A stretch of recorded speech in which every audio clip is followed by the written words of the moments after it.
Olá, queridos amigos e irmãos, você que está aí nas suas casas, que Deus os abençoe. Hoje estaremos dando continuidade à nossa série de estudos de perguntas e respostas a respeito do Catecismo Maior de Westminster. A pergunta de número 5 é a que nós estudaremos hoje, nos diz: o que é que as Escrituras principalmente ensinam? E a resposta é: as Escrituras ensinam principalmente o que o homem deve crer acerca de Deus e o dever que Deus requer do homem. As Escrituras são para nós a nossa regra de fé e prática. E elas nos ensinam como devemos crer em Deus. E você pode perguntar, por que eu preciso de algo que me ensine a crer em Deus? Eu já acredito que Deus existe. Porém, apenas acreditar na existência de um Deus não é o suficiente.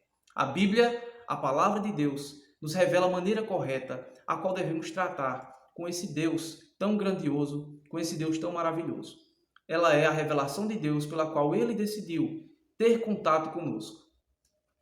E isso acontece de forma sobrenatural.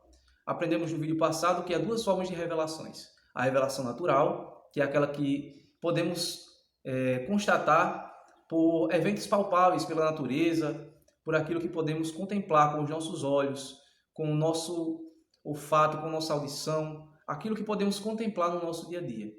E a revelação sobrenatural, que é essa tão grande e maravilhosa revelação trazida na palavra de Deus.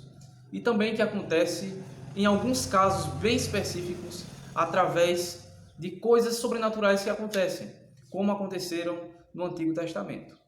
Mas a Bíblia é para nós hoje a nossa única regra de fé e prática. E é algo suficiente, a revelação suficiente de Deus para tratar com o seu povo e com a humanidade.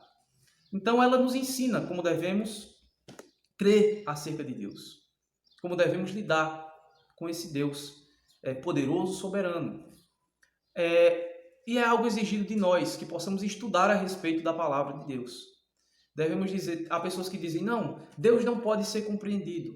Realmente, a totalidade de Deus não pode ser compreendida, porque Ele é um Deus transcendente. Ele é um Deus que está além da sua criação, que está além de tudo e de todos.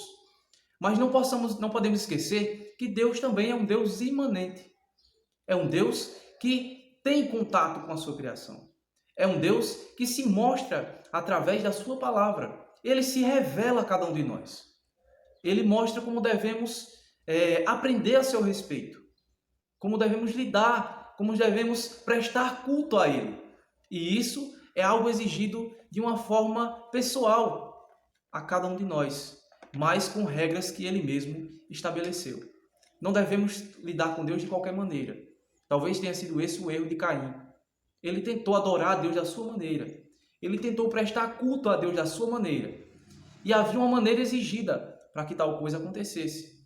Como foi visto no Antigo Testamento, como foi visto com a morte espiritual de Adão, foi necessário que um animal também fosse sacrificado para que a sua nudez, que também era um sinal de vergonha, fosse vestido.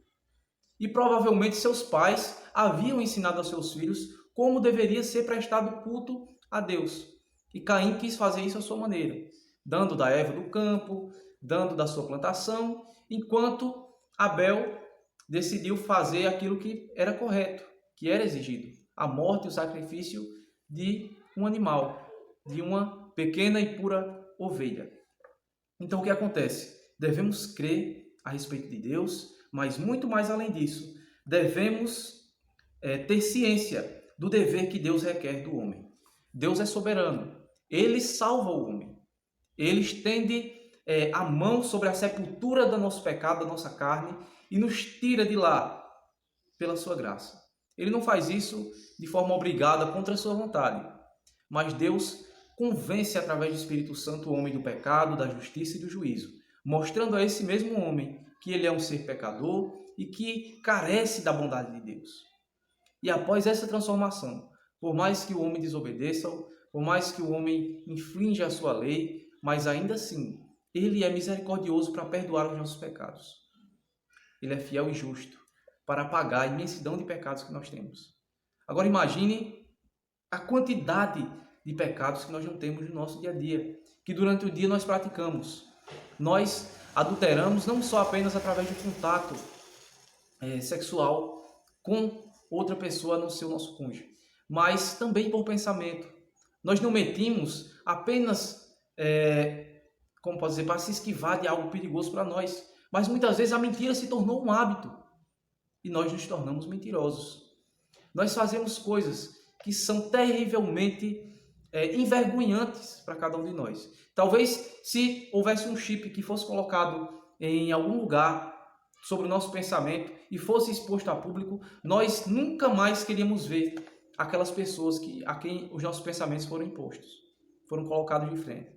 Eu acho que na terra em que eu estou, aqui no Rio Grande do Norte, aqui no nosso sertão, há um comum acordo entre as pessoas que acham que no dia do julgamento final vai haver um telão que vai ser exposto de tudo aquilo que a gente viveu. Agora imagine se esse tal telão fosse exposto para nós hoje, para a nossa igreja, para os nossos irmãos, para os nossos amigos.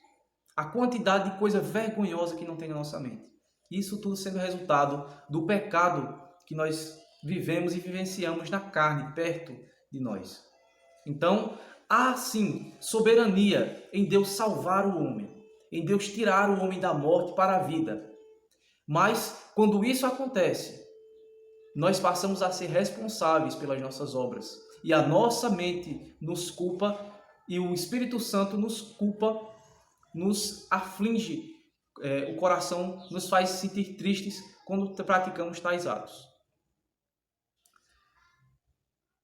E esse é o nosso dever, o dever que Deus requer do homem, o dever que nos é colocado ao contato com o Senhor Jesus Cristo, que possamos viver uma vida de santidade, uma vida de pureza perante Ele, que por mais que tenhamos pecados, que por mais que em alguns momentos da nossa vida nós caiamos em pecados, nós possamos cair em alguns deles, mas ainda assim que Deus é fiel e justo para nos perdoar, mas que não possamos usar isso como justificativa para viver uma vida pregressa, uma vida de pecado.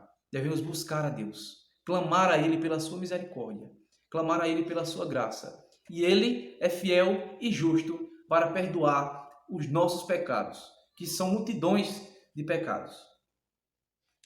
Gostaria de ler 2 Timóteo 1:13, que nos diz: mantenha o padrão das sãs palavras que de mim ouvistes, com fé e com amor, que está em Cristo Jesus.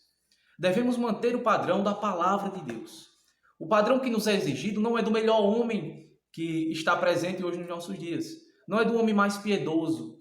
Não é do homem mais bondoso que nós temos em nossa sociedade. Apesar de que isso também seja louvável.